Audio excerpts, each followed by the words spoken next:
कथं सन्ति? सम्यक् सन्ति वा? नमो नमः सर्वेभ्यः।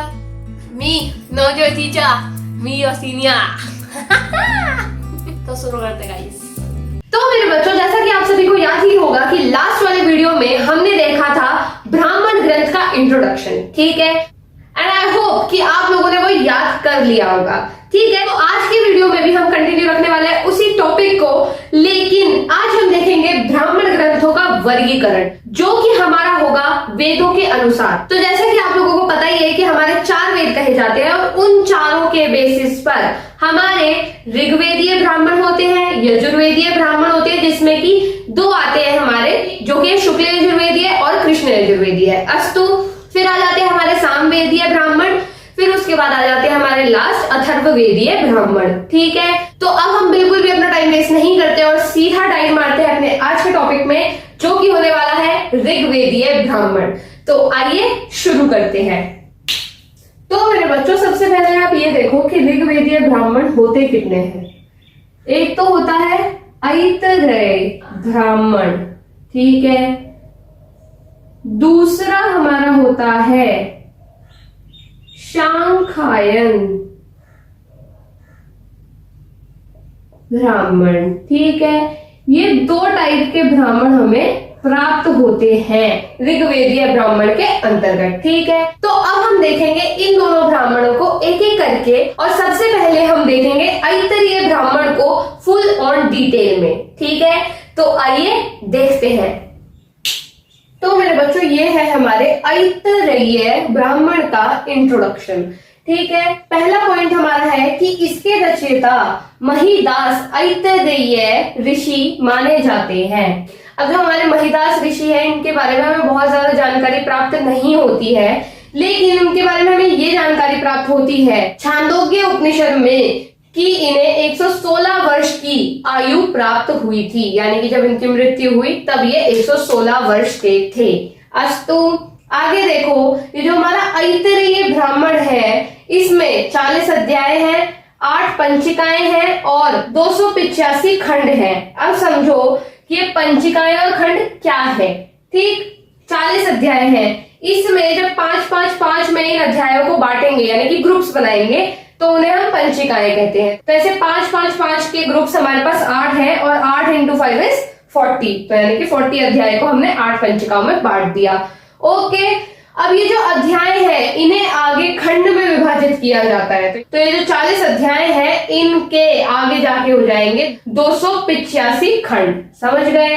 आगे देखो, इस ब्राह्मण में, यानी कि ऐतरेय ब्राह्मण में होता विषय की विशेष मीमांसा की गई है। अब होता विषय की क्यों की गई है? क्योंकि जब हमने इंट्रोडक्शन देखा था, तब हमने देखा था कि ऋग्वेद का जो ऋत्विज होता है, जो कि यज्ञ में उसका रिप्रेजेंटेशन करता है, वो होता है होता, ठीक है। ये जो ब्राह्मण है वो भी ऋग्वेदीय ब्राह्मण है, तो यहाँ पर हमें इसलिए होता विषय पक्ष की विशेष मीमांसा मिलती है। अस्तु, आगे देखो, यह जो हमारा ऐतरेय ब्राह्मण है, यह धार्मिक, सांस्कृतिक, राजनीतिक और ऐतिहासिक आदि दृष्टि से अत्यंत महत्वपूर्ण है। अब हम चलते हैं आगे और देखते हैं इसका महत्व। हम इसका थोड़ा सा अलग तरीके से देखेंगे, तो आपको भी उसी तरीके से इसे याद करना होगा। अस्तु, तो आइए देखते हैं। तो मेरे बच्चों, ऐतरेय ब्राह्मण का महत्व हमने यहाँ पर इस प्रकार से लिखा है। ऐसा क्यों? क्योंकि ऐतरेय ब्राह्मण में ऐसे ना अलग अलग टॉपिक का कुछ महत्व बता रखा है, ठीक है। तो उसके महत्व को यहाँ पर दर्शाते हुए हम ये बताएंगे कि इन सब चीजों का जो उसमें महत्व बताया गया है, वो इसका महत्व है। आई होप आपको ये समझ में आ रहा होगा, ठीक है। तो हम इस तरीके से पॉइंट्स में लिखेंगे। यहाँ पर मैंने बहुत शॉर्ट में लिखा है, लेकिन जो मैं बोलूंगी थोड़ा सा समझा कर आपको, वैसे आपको लिखकर आना है, पूरा सेंटेंस बनाकर, ठीक है।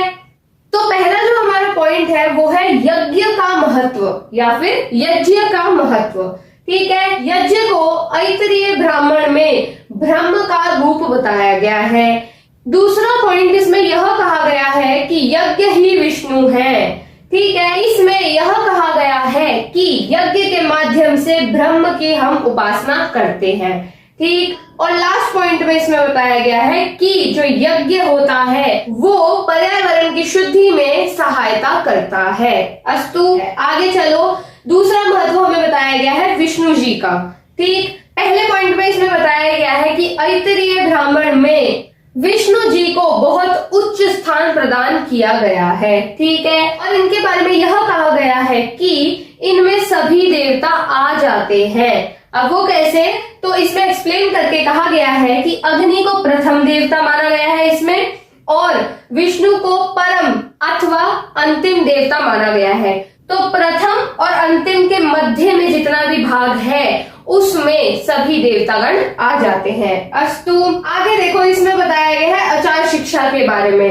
अचार खाने वाला नहीं, अचार की किस तरीके से आप बिहेव करोगे वो बताया गया है। तो इसमें कहा गया है कि यज्ञ में दीक्षा लेने के बाद सत्य बोलना अनिवार्य है, कि यज्ञ करने के बाद आप असत्य नहीं बोल सकते हैं। क्यों? क्योंकि जब वो पर्यावरण की शुद्धि कर रहा है तो वो यज्ञ आपकी भी शुद्धि कर रहा है। तो आप अपने अंदर कोई भी अवगुण, फॉर एग्जाम्पल असत्य नहीं पाल सकते, नहीं रख सकते। तो आपको यज्ञ के बाद सत्य बोलना अनिवार्य है।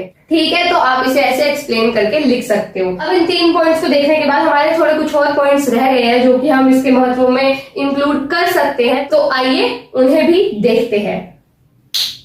तो मेरे बच्चों, ये है हमारा बचा हुआ महत्व का पार्ट। ठीक है, अब यहाँ पर हमारा पहला पॉइंट यह है कि इसमें वैज्ञानिक तथ्य भी हमें पता चलते हैं।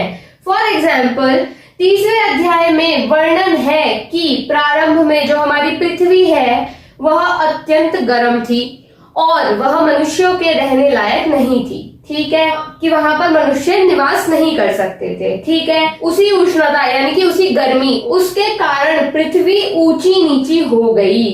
जैसे पिघल के ऊपर नीचे नहीं हो जाता, वैसे कहा गया है हमारे ऐतरेय ब्राह्मण में। आगे देखो, अथर्ववेद के तुल्य इसमें और शतपथ ब्राह्मण में, वो हम आगे बढ़ेंगे, अधिक महत्व दिया गया है। किसको?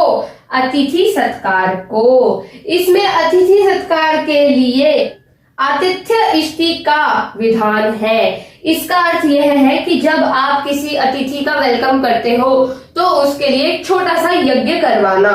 समझ गए? आतिथ्य इष्टि का ये अर्थ है, ये भी आप लिखकर आ सकते हो। तो ये हो गया हमारा ऐतरेय ब्राह्मण का कंप्लीट। ठीक है, अब हम चलते हैं आगे और देखते हैं ऋग्वेदीय ब्राह्मण का दूसरा ब्राह्मण। अस्तु, तो आइए देखते हैं। तो मेरे बच्चों, ये है हमारा दूसरा ब्राह्मण ऑफ ऋग्वेद जिसका नाम है शंखायन ब्राह्मण। अस्तु, तो आइए अब हम इसका इंट्रोडक्शन देखते हैं। तो पहला पॉइंट है कि यह ऋग्वेद का द्वितीय ब्राह्मण है। ये तो मैं आपको ऑलरेडी बता चुकी हूँ। ठीक है, इसका अन्य नाम है कौशितकी ब्राह्मण। ठीक है, आगे आपको इसका रीजन देखने को मिलेगा क्योंकि वो भी हम एक्सप्लेन करेंगे। अस्तु, आगे देखो, इसके रचयिता जो है वो है शांखायन ऋषि। शांखायन आरण्यक में इनकी वंश परंपरा का उल्लेख मिलता है और उसमें हमें पता लगता है कि जो हमारे शांखायन ऋषि हैं वह कौशितकी के शिष्य थे। ठीक है, तो जो विद्या इन्हें ये प्राप्त हुई है वो उनके गुरु कौशितकी से हुई है। ठीक, आगे देखो, शांखायन ने इसको व्यवस्थित करके प्रचलित किया। तो बेसिकली जिन्होंने प्रचलित किया उन्हीं के नाम पर ये जो ब्राह्मण का नाम है वो पड़ जाता है। यूजुअली ऐसा ही होता है और इस केस में तो ऐसा ही हुआ है। ठीक है, लेकिन इसका अन्य नाम कौशितकी क्यों पड़ा? ऐसा इसलिए क्योंकि जो हमारे ऋषि हैं शांखायन ऋषि, उन्होंने अपने गुरु का नाम अमर करने हेतु इसका अन्य नाम कौशितकी ब्राह्मण रख दिया ताकि इसको पढ़ के इनको तो लोग याद करें ही करें। ठीक है, लेकिन इनके गुरु को भी सदा याद किया जाए। सच अ ग्रेट चाइल्ड। ठीक है, तो ये हो गया हमारा थोड़ा सा इंट्रोडक्शन। अभी बाकी है हमारा इंट्रोडक्शन, यही खत्म नहीं होता है। तो अब हम आगे चलते हैं और उसे समझते हैं। तो आइए देखते हैं। तो मेरे बच्चों, ये है हमारा शांखायन ब्राह्मण का बचा हुआ इंट्रोडक्शन जिसमें हम ये बता रहे हैं कि शांखायन ब्राह्मण का विभाजन किस प्रकार से होता है, यानी कि इसमें कितने अध्याय हैं, कितने खंड हैं, वो सब हम इसमें बता रहे हैं। ठीक है, तो देखो यहाँ पर लिखा है कि शांखायन में 30 अध्याय हैं और प्रत्येक अध्याय खंडों में विभाजित है। ठीक, और इन खंडों की संख्या 4 से लेकर 17 तक है। अब जैसे यहाँ पर 4 से लेकर 17 तक खंडों की बात की जा रही है, वो बात की जा रही है प्रत्येक अध्याय में, समझ रहे हो। फॉर एग्जाम्पल पहला अध्याय है, उसमें 4 खंड मान लो, ये मैं आपको एग्जाम्पल बता रही हूँ, ऐसा एक्चुअली में है नहीं, ठीक है। और दूसरे अध्याय में है 15, ठीक है। तो ये इसके बीच में रहते हैं, ये मिनिमम है और ये मैक्सिमम है, 4 से कम नहीं होंगे, 17 से ज्यादा नहीं होंगे, ठीक है। उसके बाद जो हमारे संपूर्ण संख्या है खंडों की, यानी कि 30 अध्यायों में कितने खंड है, वो है 266 खंड, ठीक है। आगे देखो, इन खंडों में हमें लंबे गद्य प्राप्त होते हैं, ठीक है। ये हो गया हमारा इंट्रोडक्शन ऑफ शांखायन ब्राह्मण। अब आगे हम देखेंगे कि इसमें किस किस टॉपिक के बारे में क्या विशेष संदर्भ हमें प्राप्त होता है, जिसको हम एज अ महत्व ऑफ शांखायन ब्राह्मण भी प्रयोग कर सकते हैं। तो आइए देखते हैं। तो मेरे बच्चों, ये है वो विषय जिनके बारे में विशेष संदर्भ हमें प्राप्त होता है हमारे शांखायन ब्राह्मण में, ठीक है। तो पहला है अग्निदेव का महत्व। इसमें ऐसा कहा जाता है कि इनके आधार पर ही सारे देव जीवित हैं, ठीक है। दूसरा, अग्नि देवों में मुख्य है, ऐसा कहा जाता है, ठीक है। आगे देखो, वाक का महत्व। वाक यानी कि वाणी, जो मैं भी बोल रही हूँ वो वाणी है, ठीक है। वाक ही वांग्मय का आधार है, मनोगत भावों को वाणी ही प्रकट करती है, यानी कि आपके जो मन में चल रहा है वो वाणी ही प्रकट कर सकती है, ठीक है। भाव, भाषा और सत्य का आधार जो है वो भी वाक यानी कि वाणी ही है, ऐसा हमें शांखायन ब्राह्मण में प्राप्त होता है, ठीक है। आगे देखो, सत्य ज्योति है, देवता है। तो इसमें यह बोला गया है कि सत्य रूपी ज्योति से ही आत्मा पवित्र होती है, ठीक है। ये हमने अभी लास्ट वाले में भी देखा था, ऐतरेय में भी, कि यज्ञ के बाद आपको सत्य बोलना अनिवार्य है। तो वैसे ही यहाँ पर बताया गया है कि हमारी आत्मा पवित्र होती है अगर हम सत्य बोलते हैं तो, ठीक है। आगे देखो, देवता सत्य स्वरूप है, ऐसा इसमें कहा गया है, ठीक है। ये हो गए हमारे कुछ पॉइंट्स। अभी हमारे कुछ और पॉइंट्स बाकी हैं, तो हम उन्हें भी समझते हैं। तो आइए देखते हैं। तो मेरे बच्चों, आगे के पॉइंट्स जब हम देखते हैं तो हमें देखने को मिलता है कि शांखायन ब्राह्मण में पहला तो विष्णु का महत्व बताया है।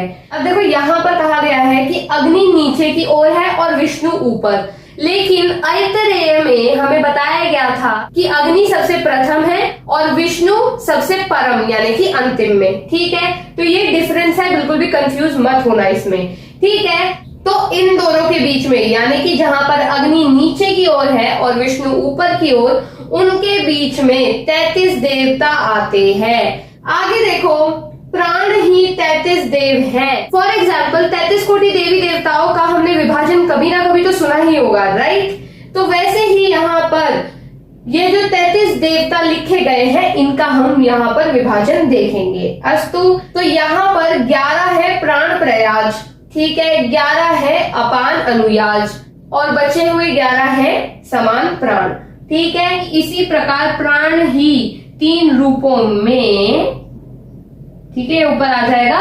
सर्वदेवमय है, ठीक है। अब आगे देखो, आगे बताया है रुद्र का महत्व। इसमें कहा गया है कि रुद्र ही सर्वश्रेष्ठ देव है और वही ज्येष्ठ भी है। ज्येष्ठ का मतलब क्या होता है? ज्येष्ठ का मतलब होता है सबसे बड़े, ठीक है। ये हमने देख लिया। अब हमारे रहते हैं थोड़े से और पॉइंट्स, तो थोड़ा सा और पेशेंस रखो, उनको देखने के बाद हमारा ये टॉपिक हो जाएगा समाप्त। ऑलराइट, तो अब हम उन्हें समझते हैं। अस्तु, तो आइए देखते हैं।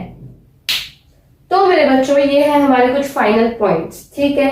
तो हमारे शांखायन ब्राह्मण में बताया गया है कि पशु हत्या निंद्य है, यानी कि इसकी निंदा की जाती है। इसमें ना बहुत ही अच्छे और सुंदर तरीके से वर्णन किया गया है इस चीज का, तो आप ये एग्जाम में भी लिख सकते हो। इसमें कहा गया है कि जो लोग पशु हत्या या फिर पशु मांस खाते हैं, उन्हें स्मरण रखना चाहिए कि परलोक में वही पशु उनको खाएंगे या फिर उनका मांस खाएंगे, ऐसा उसमें वर्णन किया गया है।